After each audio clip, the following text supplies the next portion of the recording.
নমস্কার বন্ধুরা, শ্রাবণী রান্নাঘরে আপনাদের সবাইকে স্বাগত জানিয়ে আমি প্রতিদিনের মতো আবারও আজকের একটা রান্নার ভিডিও নিয়ে আপনাদের সামনে চলে এসেছি। আজকের আমি আপনাদের সব রকম সবজির সঙ্গে অল্প সামান্য একটু মাছের ডিম দিয়ে একটা অসাধারণ রেসিপি বানিয়ে দেখাবো। আশা করি আপনাদের ভালো লাগবে। তার জন্য কিন্তু আমার পুরো ভিডিওটা আপনাদের দেখতে হবে।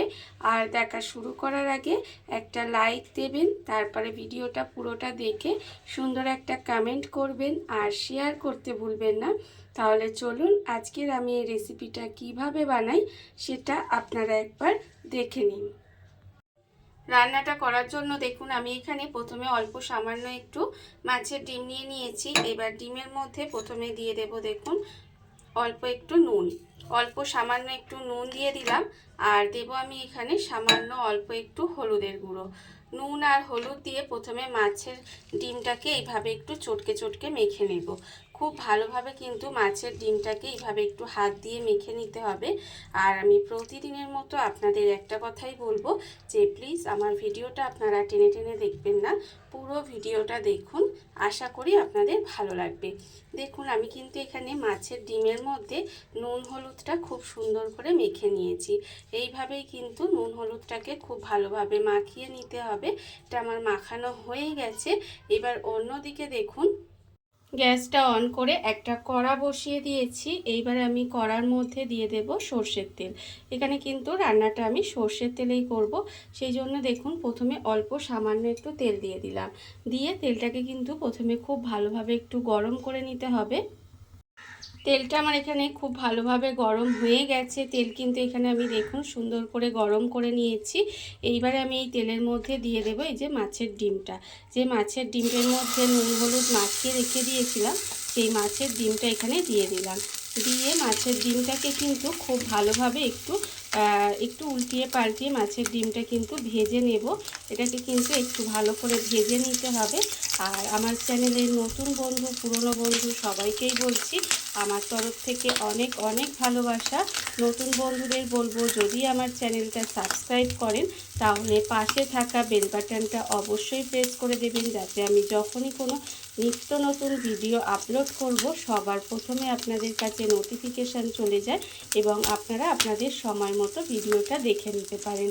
আর পুরনো বন্ধুদের বলবো এইভাবে আমার পাশে থাকার জন্য, আমাকে এগিয়ে যেতে সাহায্য করার জন্য আপনাদের অসংখ্য অসংখ্য ধন্যবাদ। দেখুন আমি কিন্তু উল্টিয়ে পাল্টিয়ে ডিমটাকে একেবারে লাল লাল করে প্রথমে ভেজে নেব। ডিমটা আমার এখানে লাল লাল করে ভাজা হয়ে গেছে। দেখুন একদম এইভাবে একটু ভেঙে ভেঙেও নিয়েছি, এইভাবে ঝুরঝুরে করে ডিমটাকে একদম সুন্দর করে লাল করে ভেজে নিয়েছি। এবারে আমি ডিমটাকে আলাদা করে তুলে রেখে দেব। ডিমটা কিন্তু আলাদা করে তুলে রেখে দিতে হবে। ডিমটা আলাদা করে তুলে রেখে কড়ার মধ্যে আবারও আমি বেশ কিছুটা সর্ষের তেল দিয়ে দিয়েছি। এইবারে তেলটা কিন্তু গরম হয়ে গেছে। তেলটাকে সুন্দর করে গরম করে নিয়েছি। এবার তেলের মধ্যে দিয়ে দিচ্ছি দেখুন উচ্ছে বা করলা যাই বলেন না কেন, করলাগুলো এখানে দিয়ে দিলাম। দিয়ে এভাবে করলাগুলোকে কিন্তু সরু সরু করে কেটে ধুয়ে পরিষ্কার করে রেখেছি। আর সেই করলাগুলো এখানে দিয়েছি। এইবার আমি এর মধ্যে দিয়ে দিচ্ছি দেখুন নুন, অল্প সামান্য একটু নুন দিয়ে দিলাম। আর দেবো আমি এখানে খুব অল্প সামান্য একটু হলুদের গুঁড়ো দিয়ে এবার এটাকে প্রথমে ভালো করে লাল লাল করে ভেজে নিতে হবে। এটাকে কিন্তু সুন্দর করে লাল করে ভেজে নেব।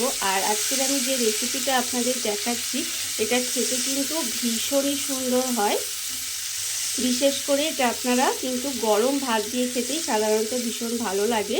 গরম ভাত দিয়ে যদি এই রেসিপিটা থাকে না তাহলে এটা দিয়েই দেখবেন আপনারা কিন্তু অনেকটা ভাত খেয়ে নিতে পারবেন। এইবারে দেখুন আমি কিন্তু উচ্ছেটাকে খুব সুন্দর করে একদম লাল লাল করে প্রথমে ভেজে নেব। করলাগুলো আমার এখানে ভাজা হয়ে গেছে। করলাগুলো কিন্তু এখানে আমি লাল করে ভেজে নিয়েছি। এইবারে দেখুন এগুলোকে আলাদা করে তুলে রেখে দেব। এটাকে কিন্তু আলাদা করে তুলে রেখে দিতে হবে।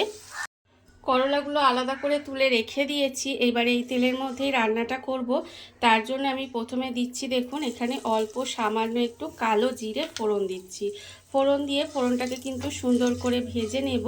আর যখন দেখবেন ফোড়নটা ভাজা হয়ে গেছে, ফোড়ন থেকে একটা সুন্দর গন্ধ বেরোচ্ছে, তখন কিন্তু আমি এর মধ্যে দিয়ে দেব পেঁয়াজ।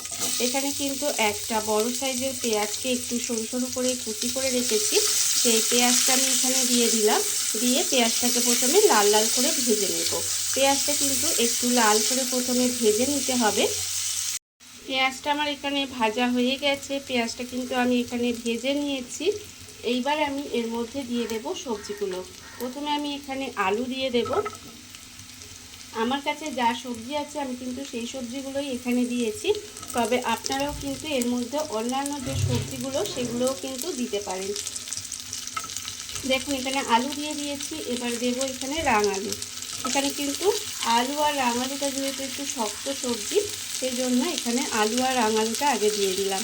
দিয়ে এইভাবে পেঁয়াজের সঙ্গে কিন্তু একটু দুটোকে খুব ভালোভাবে একটু ভেজে নেব। সবজিটা আমি এখানে দেখুন পেঁয়াজের সঙ্গে কিন্তু এই আলু আর রাঙালুটা কিন্তু ভেজে নিয়েছি। আর এটা এরকম একটু হালকা করে ভেজে নিলেই হবে, এর থেকে আর বেশি লাল করে ভাজার দরকার নেই। এইবারে আমি এর মধ্যে দিয়ে দেব, এখানে আমি যে লাল নোটে শাক হয় সেই নোটে শাকের এই যে ডাঁটাগুলো একটু মোটা মোটা, সেই ডাঁটাগুলো কিন্তু এখানে এইভাবে কেটে ধুয়ে পরিষ্কার করে রেখেছি, সেই ডাঁটাগুলো এখানে দিয়ে দিলাম। আর এই ডাঁটাগুলো তো আমরা অনেকেই সাধারণত ফেলে দিয়ে থাকি, কিন্তু এটাও কিন্তু এইভাবে রান্না করলে খেতে ভীষণই সুন্দর লাগে। দেখুন এবার ডাঁটাগুলো দিয়েও কিন্তু জাস্ট একটু নেড়ে চেড়ে নেব। এটাকে তো আর ভাজার মতো কিছু নেই, একটু এইভাবে একটু নেড়ে চেড়ে নিলাম। এইবারে আমি এর মধ্যে দিয়ে দেব, দেখুন এখানে আমি আন্দাজ মতো নুন দিয়ে দেব। আর দেব আমি এখানে হলুদের গুঁড়ো। খুব সামান্য কিছু উপকরণে রান্নাটা হয়, বাড়িতে থাকা খুব সামান্য উপকরণে, অথচ খেতে কিন্তু ভীষণই সুন্দর হয়। দেখুন আর দিয়ে দিলাম লঙ্কার গুঁড়ো। দিয়ে এবারে মশলাটা এই সবজির সঙ্গে খুব ভালোভাবে কষিয়ে নেব। খুব ভালোভাবে কিন্তু এটাকে কষিয়ে নিতে হবে। সবজিটা আমার এখানে দেখুন খুব ভালোভাবে কষানো হয়ে গেছে, এটা কিন্তু আমি সুন্দর করে কষিয়ে নিয়েছি। এইবার আমি এর মধ্যে দিয়ে দেব জল।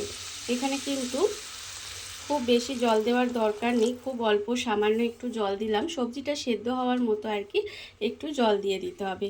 দিয়ে এবারে গ্যাসটাকে লো টু মিডিয়ামে দিয়ে একটু ঢাকা দিয়ে এইভাবে রান্না হতে দেব, যাতে সমস্ত সবজিগুলো সুন্দর করে সেদ্ধ হয়ে যায়। এইভাবে ঢাকা দিয়ে কিন্তু কিছুটা সময় রান্না করে নিতে হবে। ঢাকা দিয়ে আমি এটা বেশ কিছুক্ষণ এইভাবে রান্না হতে দিয়েছিলাম। আর এর ফলে আমি আপনাদের দেখাচ্ছি, দেখুন এখানে যে সবজিগুলো আমার, এগুলো কিন্তু খুব ভালোভাবে সেদ্ধ হয়ে গেছে। এই দেখতেই পাচ্ছেন সুন্দর করে এগুলো সেদ্ধ হয়ে গেছে। আর যখন দেখবেন এইভাবে একটু সিদ্ধ হয়ে আসবে, তখন কিন্তু আমি এর মধ্যে দিয়ে দেব এই যে মাছের ডিমটা আমি এখানে ভেজে রেখে দিয়েছিলাম, সেই মাছের ডিমটা প্রথমে দিয়ে দিলাম। মাছের ডিমটা দিয়ে কিন্তু এবারে একটু নাড়াচাড়া করে দেব।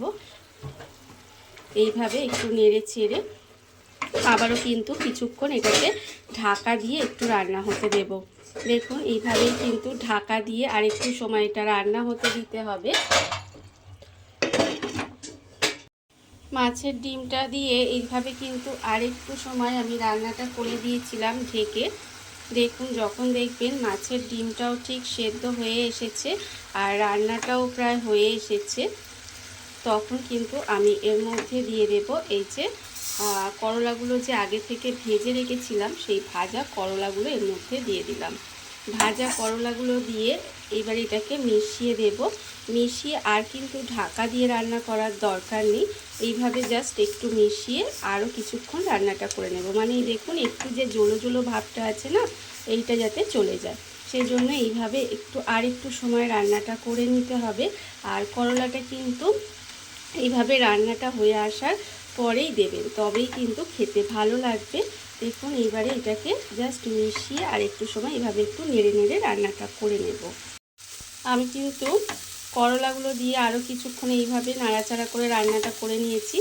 আর যখন দেখবেন এইভাবে একটু শুকনো শুকনো হয়ে এসেছে, তার মানে কিন্তু রান্না আমার একেবারে রেডি হয়ে গেছে।